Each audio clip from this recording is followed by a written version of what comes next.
One of the last people who saw JJ alive was on the witness stand for day 13 of Lori-Vallow Daybell's murder trial. Vallow is charged with murder, conspiracy to commit murder, and grand theft in the deaths of her two kids, JJ and Tylee, and her husband's late wife, Tammy Daybell. Shira Matsuzawa walks us through what happened in court today. A lot to unpack here today. 8 people took the stand today, including several members of law enforcement and several clips of body camera footage. That footage was from Rexburg Police Detective Sergeant David Stubbs. It's from the moment police contacted Vallow while they were doing a welfare check on JJ. In the video, you can see and hear Vallow tell police JJ was with Melanie Gibb in Arizona. She also says one of her brothers, not Alex, is trying to kill her. And she's not telling people where she is because Kay Woodcock, JJ's grandmother, has been horrible to her since Charles, her 4th husband, and Kay's brother died. You can also hear police ask her about Chad Daybell, and she refers to Chad as her brother's friend.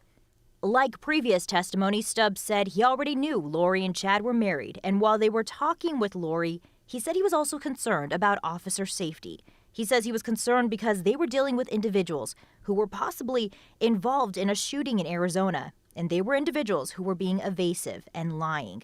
That shooting he was referring to was when Lori's niece's ex-husband says he was shot at previously. Today, Kay and her husband Larry talked about Charles. Charles was a unique individual. He really was. He was kind, thoughtful, and very intelligent. I can't even, I was thinking since all this has come about in the last 4 years, I've never even seen Charles raise his voice. And he loved his children. He was a good man.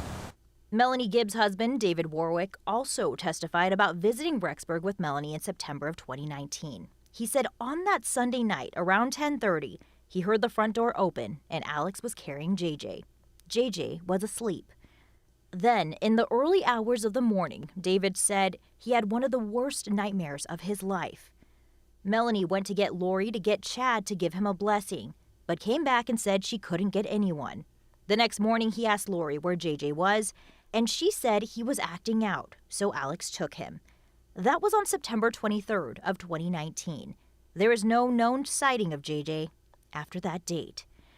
David also revealed Chad told him Tammy was a good wife, but her time was coming up. He said he had a dream that she was going to pass away and that he and Lori were going to be together and do their calling. Tammy died the next month. And court ended today with more body camera footage from inside Lori Vallow's Rexburg apartment and the search there. No court tomorrow, but it'll resume on Monday. At the Ada County Courthouse, Shira Matsuzawa, Idaho's News Channel 7. And remember, for an in-depth look at Vallow's trial, you can check out our website. It's going to be keeping up to date over the next several weeks. And for all of our coverage, everything we've done up until now and for the next few weeks, all you got to do is scan the QR code on your screen. Check out our website, ktvb.com. You can also find us on the KTVB app or KTVB Plus streaming.